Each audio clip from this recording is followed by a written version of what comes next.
In this video, I will be reading from a historical chronicle written by a man almost 500 years ago. These excerpts are from the public domain book called The Travels of Pedro de Cieza de Léon, written by Pedro himself through the years of 1532 through 1550 ACE. These are written by a Spanish conquistador who was a linguist and an explorer instead of a ruthless soldier. This remarkable narrative documents his extensive travels across the New World, which takes place along the western coast of South America in modern-day Colombia, Peru, and Bolivia. These written excerpts have been used to navigate through certain lands, discovering new foods, learning effective herbal medicine, and most importantly, holding accounts of shocking truths of the native tribes of these places.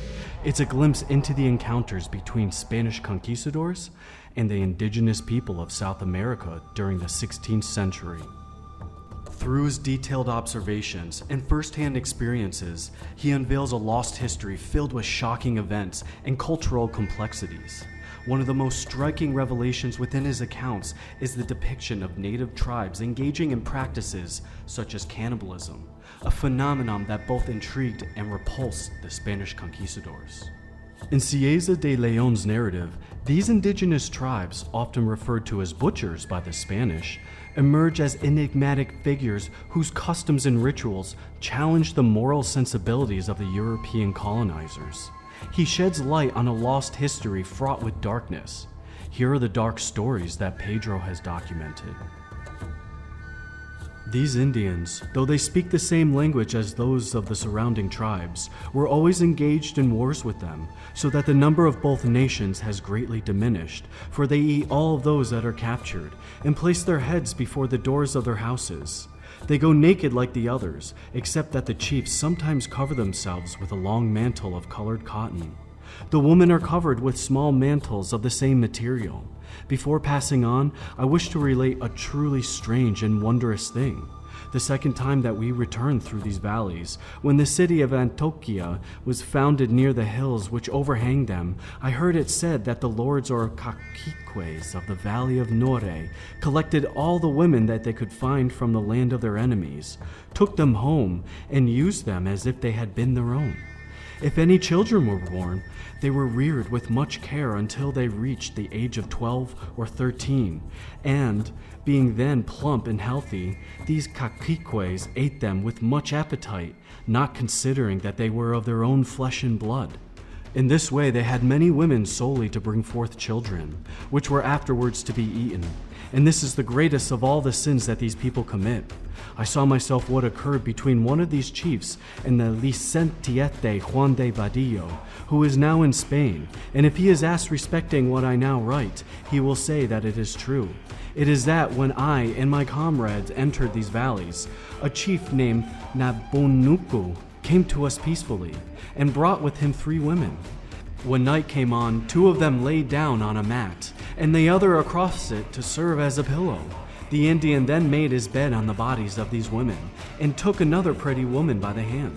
When the Licentiate Juan de Vadillo saw this proceeding, he asked the Indian chief why he had brought the other woman whom he held by the hand. The chief replied, in a gentle voice, looking him in the face, that he was going to eat her.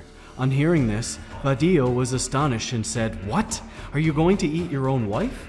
The chief, raising his voice, replied, "Yes, truly, and I will also eat the child she bears me." This happened in the valley of Nore. I have heard this Licentiate Juan de Vadillo sometimes say that he had heard from some old Indians that when the natives of Nore go to war, they make slaves of their prisoners and marry them to their own relations and neighbors, and that the children thus born are eaten, and that afterwards, when these slaves are too old to have any more children, they eat them also. In truth, as these Indians have no faith, I am not astonished at this. Owing to these wars, when we discovered the valleys, we found so many human heads at the doors of the chiefs' houses that it seemed as if each one had been a butcher shop. When one of the chiefs dies, the people mourn for many days, cut off the hair of his wives, kill those who were most beloved, and raise a tomb the size of a small hill, with an opening towards the rising sun. Within this great tomb they make a large vault, and here they put the body, wrapped in cloths, and the golden arms the dead man had used when alive. They then take the most beautiful of wives, and some servant lads, make them drunk with wine made with maize, and bury them alive in that vault, in order that the chief may go down to hell with companions. These Indians are great butchers in the matter of eating human flesh. Near the doors of their houses there are small open spaces where they have their places of sepulture, according to the custom of their country, consisting of very deep vaults with their openings facing the east. When a chief dies, they place him in one of these vaults with much mourning, putting his arms and clothes, the gold he possessed, and some food with the body. From this circumstance, we conjecture that these Indians certainly gave some credit to the thought that the soul leaves the body. Beyond the province of Cartama, there is a forest extending more than 7 leagues and very dense, and here we suffered much from hunger and cold when we went with Vadillo. And I may truly affirm that in all my life I never suffered such hunger as during that journey, although I have served in some expeditions of discovery in which we underwent great hardships. At this time, 25 or 30 soldiers set out to procure, or, to speak more plainly, to rob whatever they could find, and near the great river they came upon some people who fled, for fearing of being seen and taken prisoners by us. Here the soldiers found a great pot full of cooked flesh, and they were so hungry that they thought of nothing but eating it, supposing it was the flesh of creatures called cuis, because some came out of the pot. As soon as they had well eaten, one of them took out of the pot a hand with its fingers and nails, and they also found pieces of the feet and other parts of a man. When the Spaniards saw these things, they were troubled at having eaten of such meat, and the sight of the fingers and hands caused them much sorrow, but they returned to the camp from which they had set out half dead with hunger. The chiefs marry those women they most fancy, keeping one of them as the principal wife. The other Indians marry daughters and sisters of their neighbors without any order, and few find their wives to be virgins. The chiefs may have many wives. Other men have 1, 2, or 3 according to their means. When they die, the chiefs are buried in their houses or on the heights of the mountains with the usual ceremonies and mourning. The sons succeed their fathers in the chieftainship and in their houses and lands. Failing a son, the heir is the son of the sister and not of the brother. Further on I will relate the reason of this custom of the nephew who is the son of the sister and not he who is son of the brother, inheriting in the greater part of these provinces, according to what I have heard from many of the natives. The Indians are so fond of eating human flesh that they have been seen to take women on the point of bringing forth, quickly open their bellies with knives of stone or cane, and take out the child. Then, having made a great fire, they toast and eat it, together with the mother, and all is done with such rapidity that it is a thing to marvel at. For these sins, and for others that these Indians commit, divine Providence has ordained that, though they are so widely separated from our region of Spain as to make it appear almost impossible to go from the one place to the other, yet that roads and ways over the mighty ocean should be open to these lands, where only 10 or 15 Christians together conquer and subdue 1,000 to 10,000 of these Indians. I do not believe, however, that this arises from our merits, for we are indeed great sinners, but because God chooses to punish these people by our means, and therefore permits these events to happen as they do. When the chiefs die, they bury them within the houses, and great sepulchres, and place by the bodies great vases of wine made from maize, with their arms and gold, and the ornaments they valued most. They also bury many women alive with them, according to the manner of those tribes whose countries we had already passed through. I remember that, in the province of Arma, the second time that Captain Jorge Robledo passed through it, we went, by his orders. We went to examine a burial place in the village of a chief named Yayo, in which we found more than 200 small pieces of gold, which in that country they called chagualetas. But as a horrible smell came from the bodies, we went away without getting all that was there. If all the gold that is buried in Peru and in these countries was collected, it would be impossible to count it. So great would be the quantity, and the Spaniards have yet got little compared with what remains. When I was in Cusco, receiving an account of the Incas from the principal natives, I heard it said by Palu Yinka and others that if all the treasure in the Huacas, which are their burial places, was collected together, that which the Spaniards had already taken would look very small, and they compared it to a drop taken out of a great vase of water. In order to make the comparison more striking, they took a large measure of maize, and, dropping 1 grain out of it, they said, "The Christians have found that. The rest is so concealed that we ourselves do not know the place of it. So vast are the treasures that are lost in these parts. If the Spaniards had not come, all the gold in the country would certainly have been offered to the devil, or buried with the dead, for the Indians neither want it nor seek it for any other purpose. They do not pay any wages with it to their men of war, nor do they want it except as ornaments when alive, and to be placed by their sides when dead.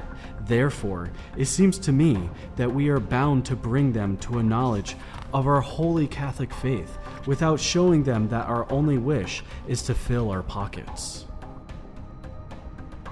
While exploring the province of Pacura, myself, another conquistador, and 2 other friars went to talk to certain Indians, and on entering a village, there came out the freshest and prettiest Indian girl I have ever seen in these provinces. When we saw her, we called to her, but as soon as she heard us, she shrieked as if she had seen the devil, and ran towards the Indians of Pozo, thinking it be better to be killed and eaten by them than to fall into our hands. And so it was that one of those Indians, who were our allies, before we could prevent him, gave her a cruel blow on her head, while another came up and beheaded her with a stone knife. The girl, when they approached her, knelt down and awaited her doom, which they gave her. They then drank her blood and ate her heart and entrails raw, carrying off the head and limbs to eat on the following night. I saw 2 other Indians who killed those of Pacura, and the victims laughed pleasantly, just as if they had not been the men who were to die. In fine, all of these Indians of these parts have the custom of eating human flesh. A lot of native tribes outside of the Inca Empire also eat human flesh. Some of them use bows and arrows, and others staves, clubs, darts, and long lances. Towards the north of Cali, there is another province bordering on that of Anzerma, the natives of which are called Chancos. They are so big that they look like small giants, with broad shoulders, robust frames, and great strength. Their faces are large and heads narrow, for in this province, and that of Quimbaya, and in other parts of the Indians, when a baby is born, they force the head into the shape they may choose. Thus, some grow up without an occiput, others with a raised forehead, and others with a very long head. This is done when the child is just born, by means of certain small boards fastened with ligatures. The women are treated in the same way. The Chancos, both men and women, go naked and barefooted, with only a cloth between the legs, made not of cotton, but of bark taken from a tree and made very fine and soft, about 1 yard long and 2 palmos broad. They fight with great lances and darts, and occasionally they leave their province to wage war with their neighbors of Anzerma. When the Marshal Robledo entered Carthago for the first and last time, which he ought not to have done, that he might be received as a lieutenant of Judge Miguel Diaz Armendariz, certain Spaniards were sent to guard the road between Anzerma and the city of Cali. These men encountered certain of these Chancos who had come down to kill a Christian who was going to take some goats to Cali, and 1 or 2 of the Indians were killed. The Spaniards were astonished at their great size. In the hills and valleys which sweep down from the Cordillera to the westward, there are many Indian villages extending to the vicinity of the city of Cali and bordering on the district of Barbacoas. The natives have their villages scattered over the hills, the houses being grouped in 10s and 15s, sometimes more, sometimes less. They call these Indians gorrones because when the city of Cali was founded in the valley, they called the fish gorron. And these Indians came in laden with them, calling out, "Gorron, gorron." Not knowing their correct name, the Spaniards named them after the fish they carried, gorrones, just in the same way as they named the Indians of Enzerma after the sol, which in their language is Anzer.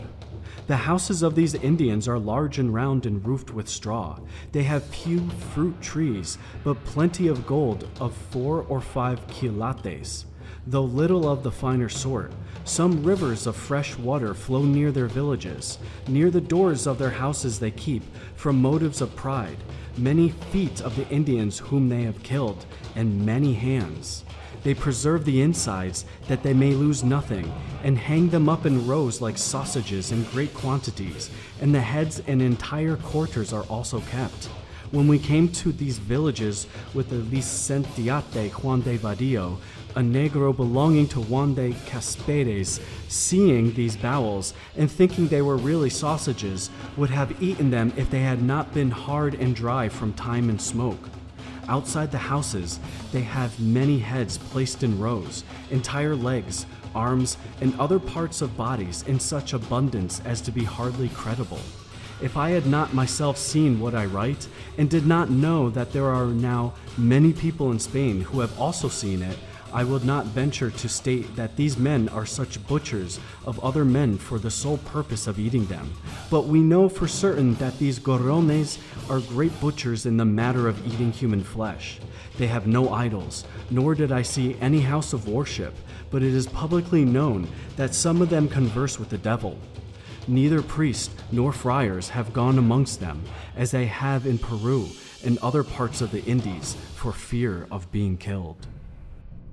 Near this valley there was a village, the chief of which was the most powerful and respected of all the chiefs of the neighborhood. His name was Petequi.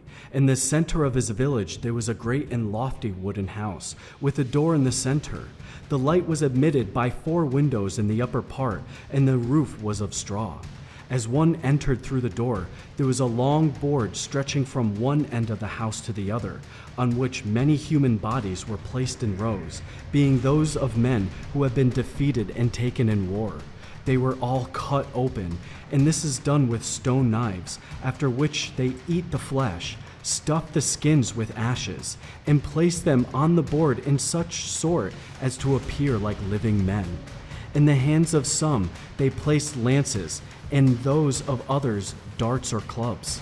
Besides these bodies, there is a great abundance of arms and legs collected together in the great house, and so much that it was fearful to see them.